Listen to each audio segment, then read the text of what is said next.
አዳምም ሚስቱን ሔዋንን አወቀ፣ ፀነሰችም፣ ቃየንንም ወለደች።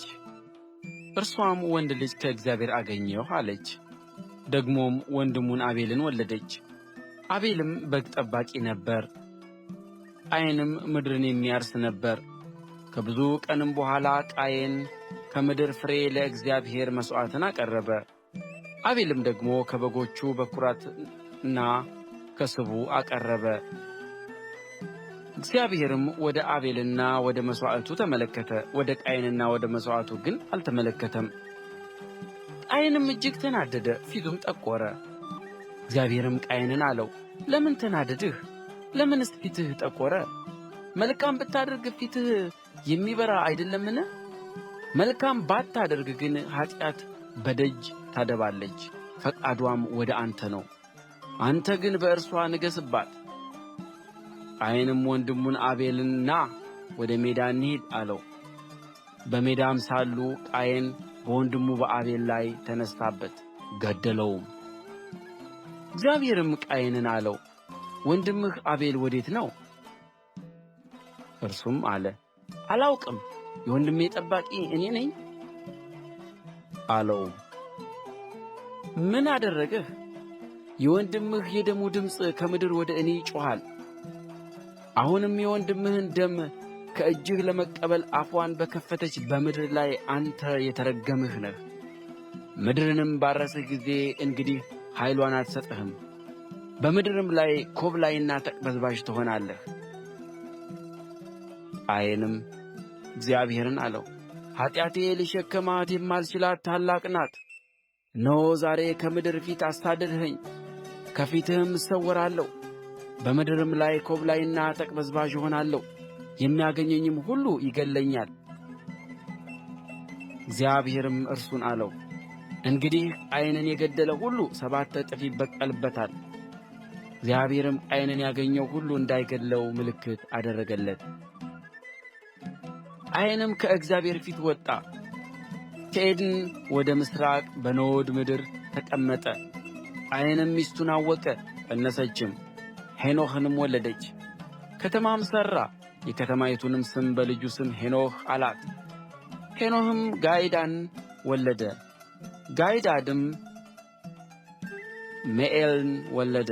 ሜኤልም ማቱሣኤልን ወለደ። ማቱሣኤልም ላሜሕን ወለደ። ላሜሕም ለራሱ 2 ሚስቶችን አገባ። የአንዲቱ ስም ዓዳ፣ የሁለተኛይቱ ስም ሴላ ነበረ። ዓዳም ያባልን ወለደች። እርሱም በድንኳን የሚቀመጥ የዘላኖች አባት ነበረ። የወንድሙም ስም ዮባል ነበረ። እርሱም በገናንና መለከትን ለሚይዙ አባት ነበረ። ሴላም ደግሞ ከናስና ከብረት የሚቀጠቀጥ ዕቃን የሚሠራውን ቱባልቃይንን ወለደች።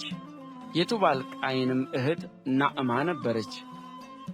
ላሜሕም ለሚስቶቹ ለዓዳና ለሴላ አላቸው፣ እናንተ የላሜሕ ሚስቶች ቃሌን ስሙ፣ ነገሬንም አድምጡ። እኔ ጕልማሳውን ለቍስሌ ብላቴናውንም ለመወጋቴ ገድዬዋለሁና ቃየንን 7 እጥፍ ይበቀሉታል፣ ላሜሕን ግን 77 እጥፍ። አዳም ደግሞ ሚስቱን አወቀ፣ ወንድ ልጅንም ወለደች።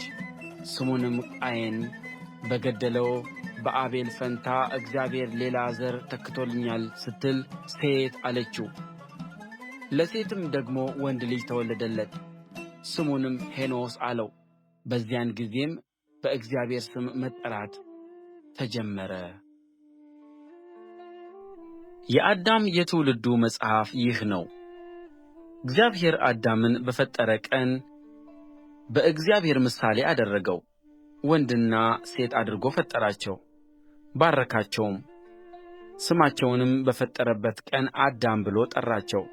አዳምም 230 ዓመት ኖረ፣ ልጅንም በምሳሌው እንደ መልኩ ወለደ፣ ስሙንም ሴት ብሎ ጠራው።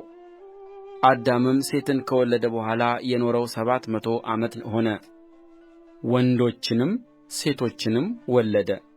አዳምም የኖረበት ዘመን ሁሉ 930 ዓመት ሆነ፣ ሞተም።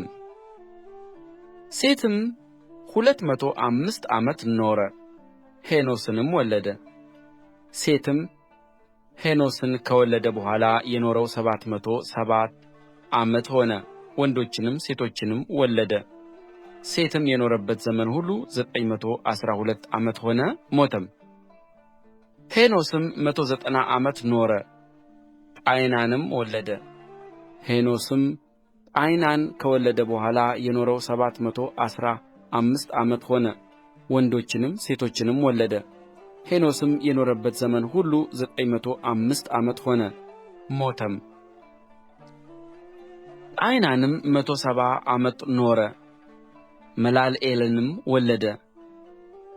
ቃይናንም መላልኤልን ከወለደ በኋላ የኖረው 740 ዓመት ሆነ፣ ወንዶችንም ሴቶችንም ወለደ። ቃይናንም የኖረበት ዘመን ሁሉ 910 ዓመት ሆነ፣ ሞተም። መላልኤልም 165 ዓመት ኖረ፣ ያሬድንም ወለደ። መላልኤልም ያሬድን ከወለደ በኋላ የኖረው 730 ዓመት ሆነ፣ ወንዶችንም ሴቶችንም ወለደ።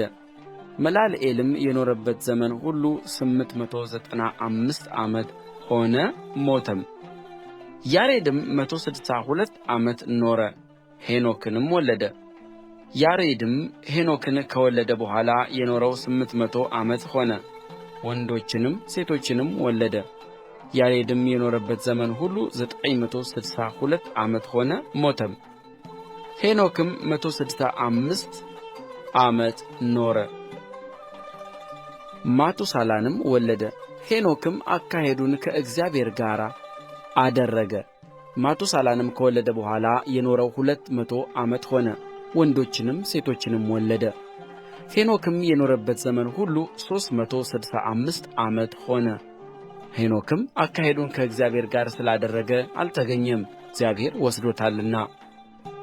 ማቱሳላም 187 ዓመት ኖረ፣ ላሜሕንም ወለደ። ማቱሳላም ላሜሕን ከወለደ በኋላ የኖረው 782 ዓመት ሆነ፣ ወንዶችንም ሴቶችንም ወለደ። ማቱሳላም የኖረበት ዘመን ሁሉ 969 ዓመት ሆነ፣ ሞተም። ላሜሕም 182 ዓመት ኖረ፣ ልጅንም ወለደ። ስሙንም እግዚአብሔር በረገማት ምድር ከተግባራችንና ከእጅ ሥራችን ይህ ያሳርፈናል ሲል ኖኅ ብሎ ጠራው። ላሜሕም ኖኅን ከወለደ በኋላ የኖረው 565 ዓመት ሆነ፣ ወንዶችንም ሴቶችንም ወለደ። ላሜሕም የኖረበት ዘመን ሁሉ 747 ዓመት ሆነ፣ ሞተም። ኖኅም የ500 ዓመት ሰው ነበረ። ኖኅም ሴምን፣ ካምን፣ ያፌትን ወለደ።